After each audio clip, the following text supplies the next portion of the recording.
All right, welcome everybody to the what is this? The early morning? No, this is the All About Nothing podcast kind of daily show. I'm Barrett Gruber. I'm joined by Mr. Bill Kimmler, who is the host of Black, White, and Blue in the South, as well as known as Political Bill SC across all of the social spectrum. I guess that's appropriate. Yeah.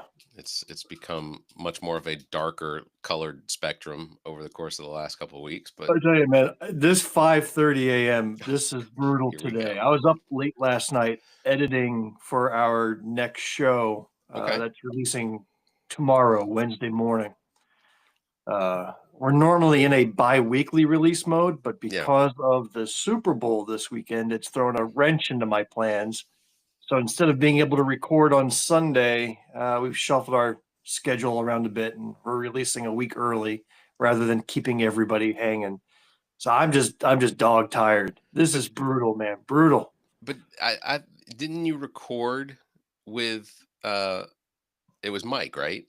Yeah, Michael Lair. Yeah, Michael Ayer. Uh, But we had 2 hours worth of material, so this will be part two. oh, okay. See, But it's still a lot of editing still to do. when I do my podcast editing, I go ahead and do if it winds up being 2 hours, I just go ahead and edit all of it at the same time.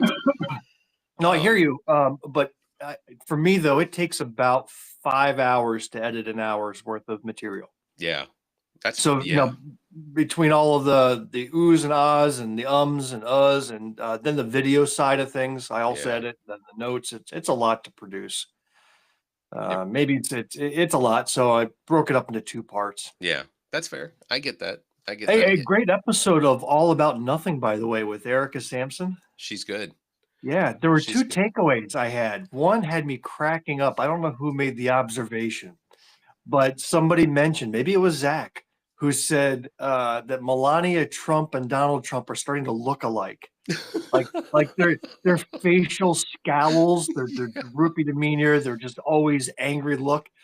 I saw that because I saw the church service, where that bishop had basically Jesus explained them, Yeah, and the two of them looking at each other. I was like, if I was to Photoshop one's face on the other, you couldn't tell. yeah. Like it would be a complete swap. Their demeanor was so identical. I mean, Great observation. that I think that was Zach, but or it could have been Erica. I can't remember, but but it definitely wasn't me because the whole when it was said the whole time I was thinking, and I don't know if it's appropriate to say, but it's early enough, right? People aren't quite eating breakfast.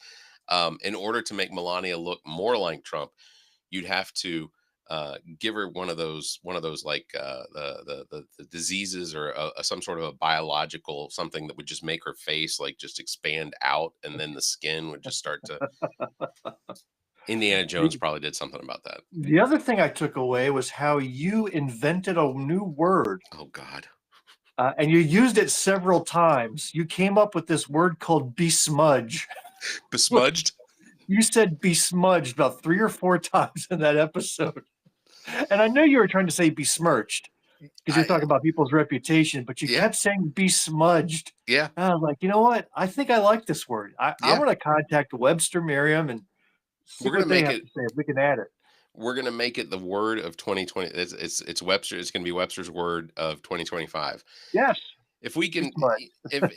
if we can come up with if social media and whatnot come up with random words that become Webster words, I think, or dictionary words. I think besmudged is one that should be.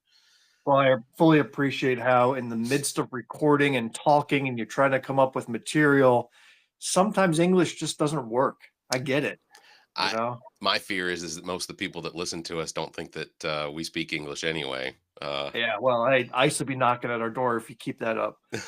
Bring them, let them come. That's all right. That's fine.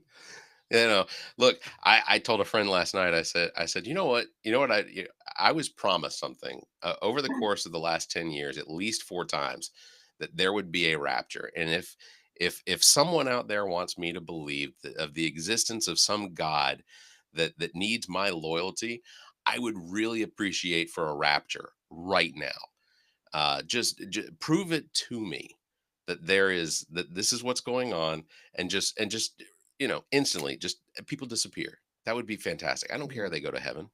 take my spot. It's fine. You realize that the concept of rapture is a modern invention? Yeah.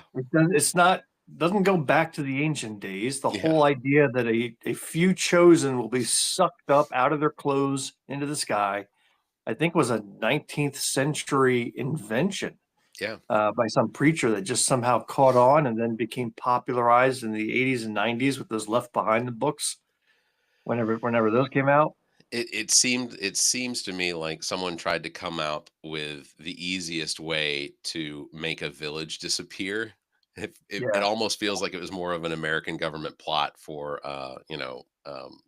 eradicating Well, I tell you, I actually am in support of it. I mean, I can't think of a more win-win scenario. I mean, those people go to their destination because they feel like they've earned it, and the rest of us have gotten rid of them. That's I mean, exactly right. it's win-win. That is exactly right. That Everybody's would be my happy. hope. Let's do it.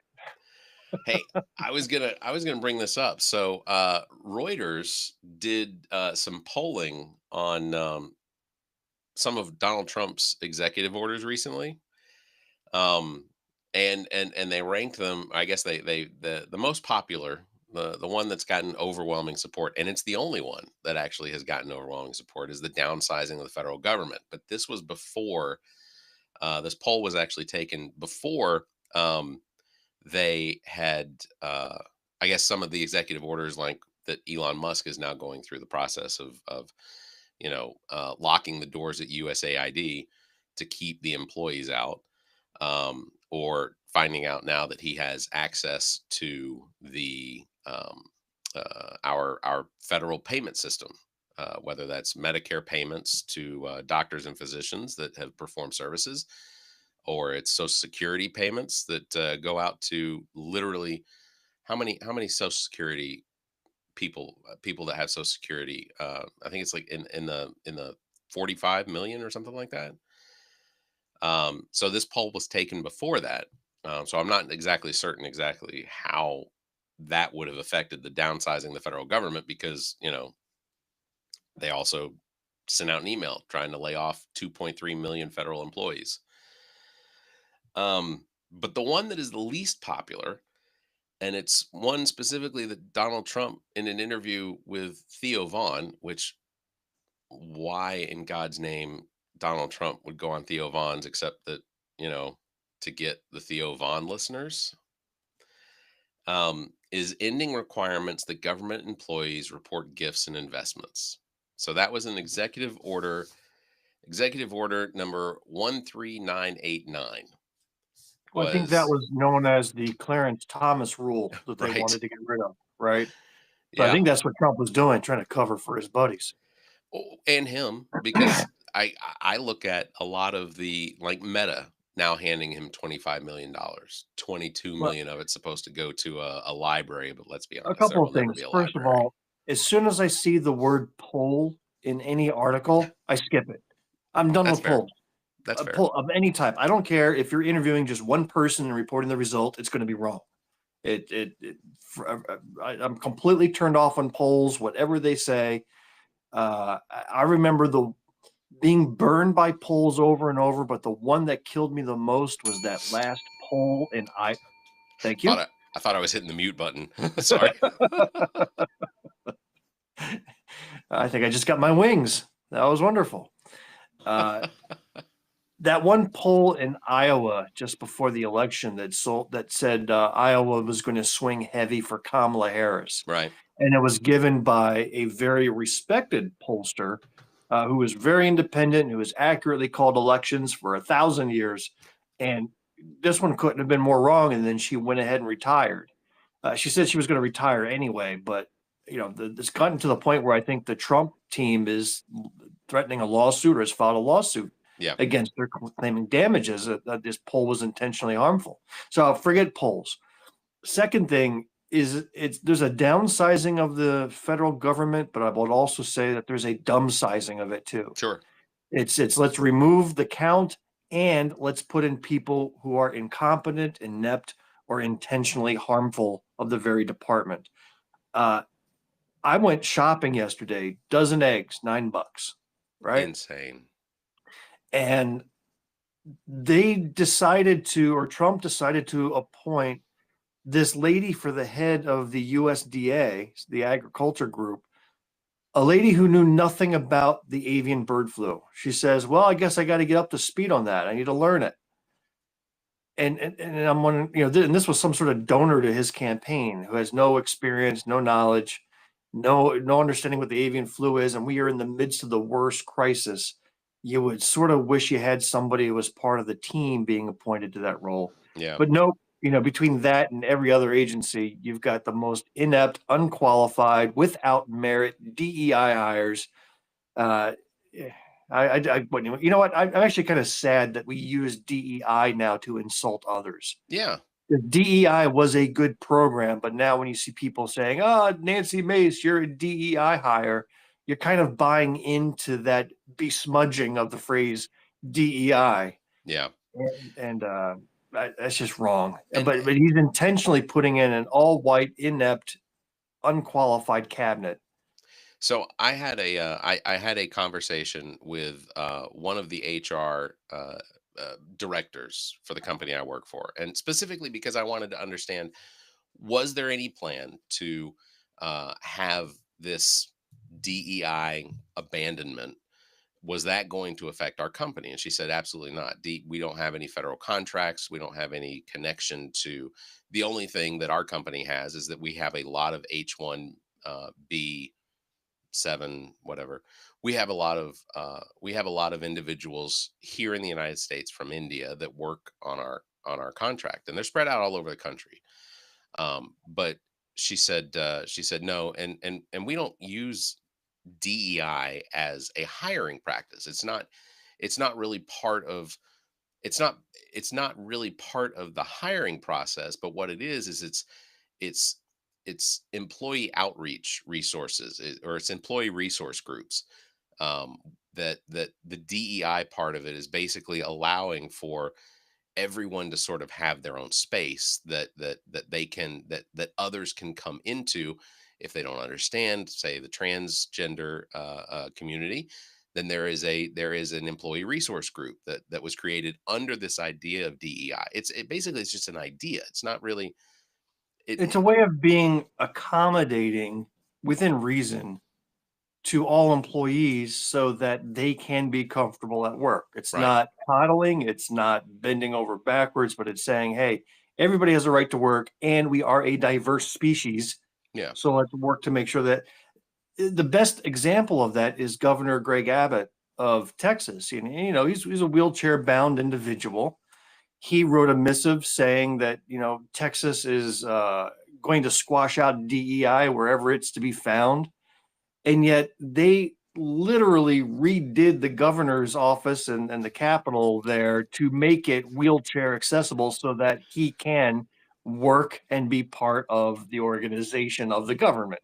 Yeah. And so person after person who has benefited from these programs are now spouting off.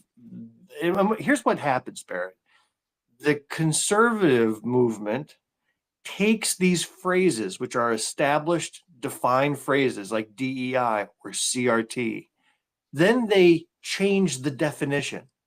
They say, we define CRT to be anything that says white people are bad, that makes people feel guilty about their race, things like that.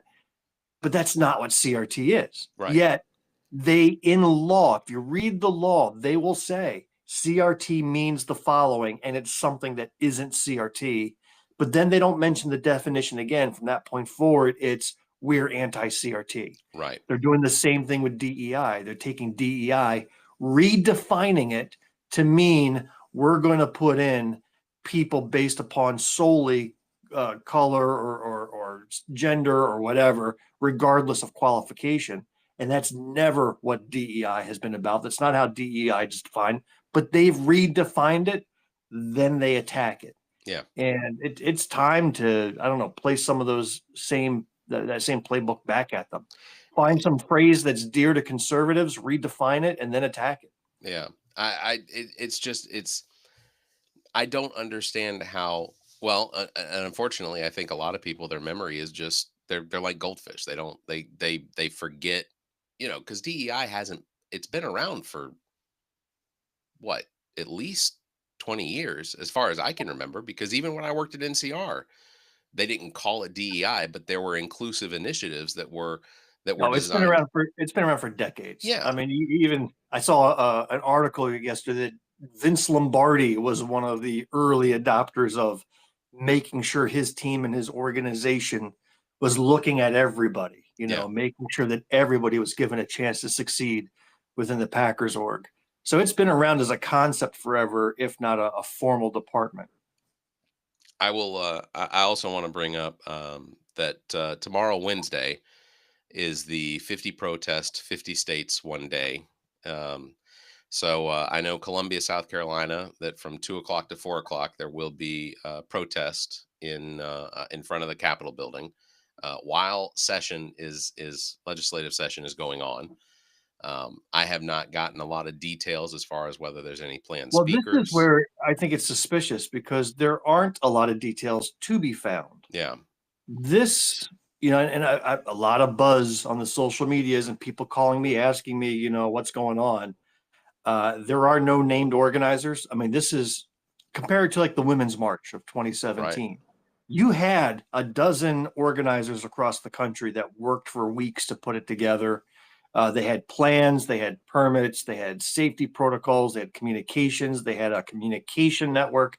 It was a well organized event. This one just looks like people whipped off some posters in Canva and then it just spread across social media by everybody thinking that this was legit. But if you'll notice, there's no contact info, Yeah, there's no website. Uh, I hate to dive down that conspiracy rabbit hole, but what if this was an intentional operation to create safety incidents, to create police actions, to create media buzz, says, oh, look at these liberals, we're going to squash them out and implement some rules uh, curbing their right to free speech in the future. I don't know. It just seemed awfully suspicious. Now, maybe it's just a purely organic grassroots movement. Maybe it truly is a non-centralized event and it's more of a movement than it is an actual organized protest. yeah, Okay, maybe. But in these times, I would be very suspicious of it if you can't find a name to call and say where and when. yeah. It does provoke me to think that something feels a little off, because even with the BLM protests in Colombia, like, we knew who it was that was organizing it. Yeah, We knew what time that people were going to be there, or what time they're going to start to show up, and we also knew that the police, the police I guess representation of the police department, they had it in their daily briefing that's that how it morning. was here in Greenwood. Went Yeah, to one, and it was properly organized. Traffic was routed. I mean, it was any other march or parade or protest, and that was fine. Everybody felt safe going out there. This one just seems too chaotic, and maybe we need a little chaos. Maybe, I don't remember the civil rights movement of the 60s, the Vietnam War protests, and maybe this is more like that than Black Lives Matter protests. We'll maybe, have to see. maybe. I All right, know so that you there. say you're not going? I honestly, I am trying to figure out how I can get down there and at Oh, man, least. you're a member of the media. You're closer to it than I am. You need to be on the spot doing live reporting. Well, and It is I'll I'll your duty to I'll be in wear the a midst of things. I want I'll to see wear a your ass badge. beaten. I want to see your I'll ass beaten with batons and stuff. I want it recorded and I want it live. It's a Let's go. it's a weird request, Bill. You want to see me beaten? I do. It's been kind of on my bucket list for quite a while now. So China overnight did they strike back? They did strike back with 10% tariffs on imports from the United States. This whole tariff thing feels weird. Canada's tariff against us and us against them has been postponed for 30 days. Mexico's tariff with us and us to them has been postponed for 30 days because in what can only be described by me probably as just one of the most genius moves by Justin Trudeau to basically have a couple conversations with Trump to figure out what it is that Trump wants. And ultimately, I don't believe Trump wants anything. I don't think these I think these are basically just him trying to show his manhood. And because even when he's been asked by reporters, what is it that you want from Canada?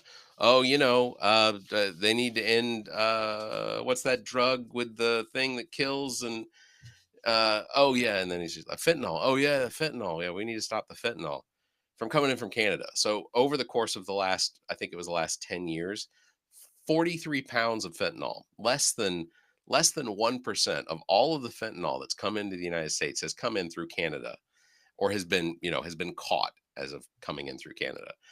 And uh it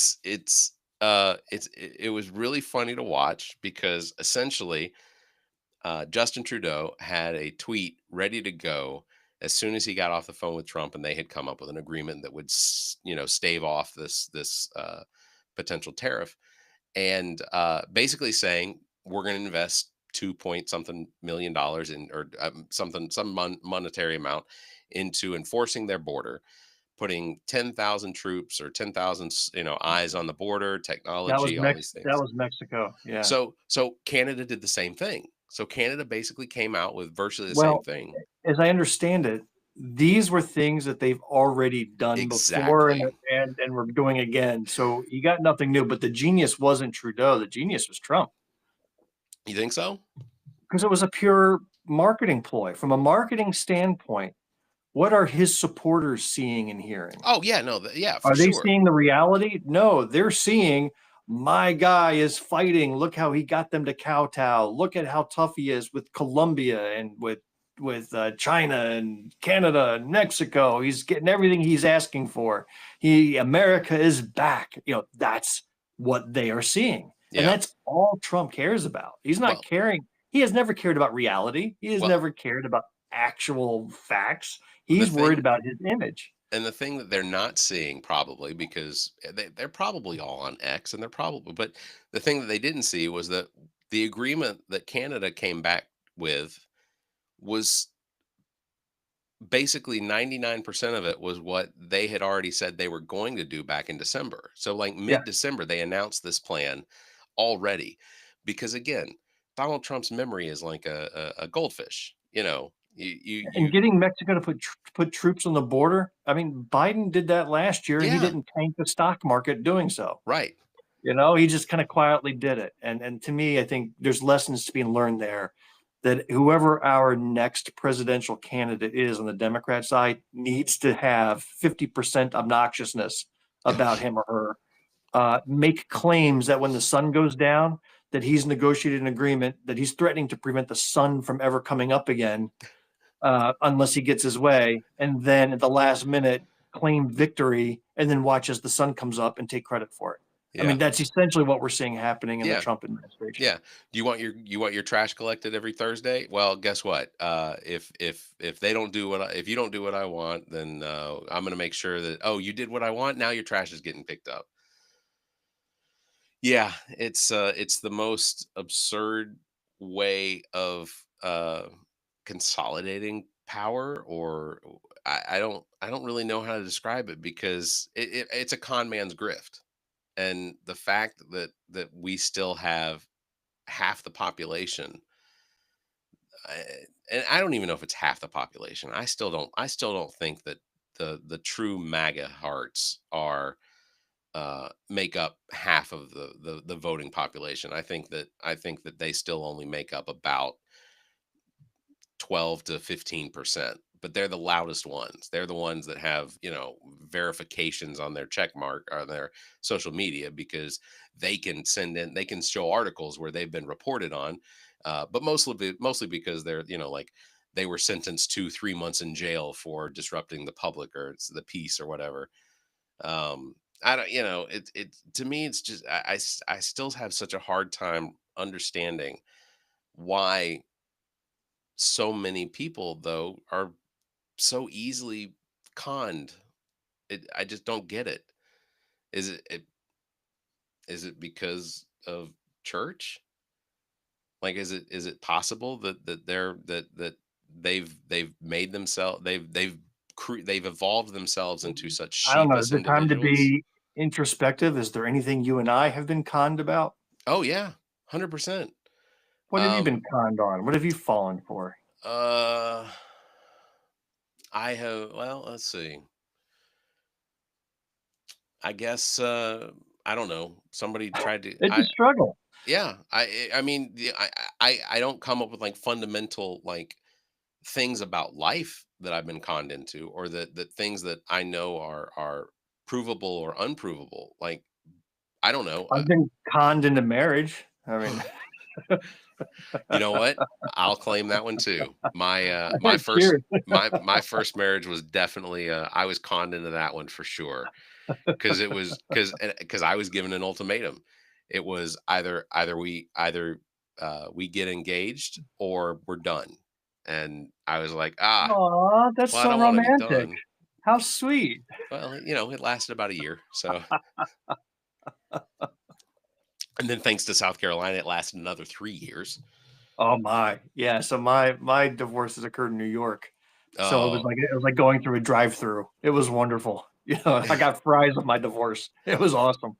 one of the comments in our TikTok says he was conned into thinking Congress actually represents us. Yeah, no, Congress represents the lobbyists.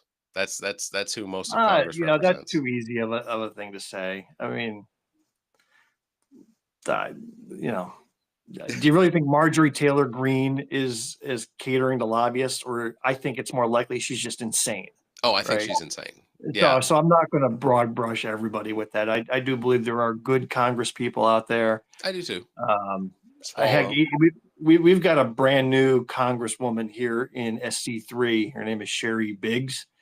And I don't think that she's got any. I mean, she was a nobody. She kind of came out of nowhere. She's a nurse, military vet, and she won. She replaced Jeff Duncan, but she's an extremist. I mean, that's for sure. She was one of the few who signed on to have a congressional or House resolution against Bishop Buddy, the one who gave that Jesus sermon and basically said that we don't allow that around here. Uh, so I think she's extremist Christian nationalist, but I don't think that she's influenced by lobbyists. Many are. Don't get me wrong. I'm Yeah, sure many are, but I still also think that there's quite a few who aren't. I suspect that I And how we do you represent 50,000 people or 500,000 people? When you say this person doesn't represent me, how can one person represent every single constituent? You can only represent a portion of them at any given time anyway. yeah, yeah. But I think the important part about being a congressional representative is that you are openly communicating with your constituents either through we have the technology to do it either through town halls and things like that so that you're getting the best assessment of what Right. and speaking with the leaders of the communities that you represent. That way you have a really good understanding of what it is that your community needs. How do I need to represent you in Congress? And I don't see a lot of them doing that. Not to knock Besmudge on, anybody. yeah, not to besmudge poor Joe Wilson, who again, Joe Wilson, I think is a decent human being, uh, based on conversations that we've had.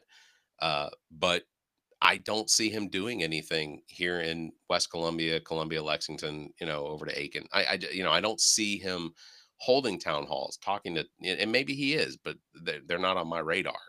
And they should be. They should be on everyone's radar. We should be able to show up to these meetings and ask questions. So I don't know. Agreed. Well, I think that's going to wrap it up for this morning's episode, so that you and I can go do our pay gigs. Unless somebody wants to make this a pay gig. Agreed. All right.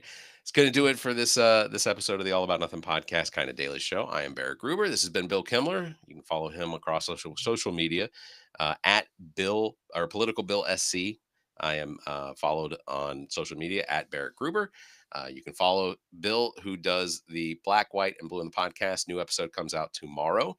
That is available across all of the podcast verse as well as YouTube. And the All About Nothing podcast, we dropped an episode with Erica Sampson, who is the former chair of the Low Country Democrats here in South Carolina. Very good time with her. Oh, Before we jump off, I'll just say this: uh, two things. Yesterday we hit our thousandth viewer follower on TikTok, and Hey, congrats. I have a T-shirt that is packaged that's ready to go in the mailbox that I'm going to send to him for doing that. And the fact that he acknowledged he was the thousandth was really what saved it.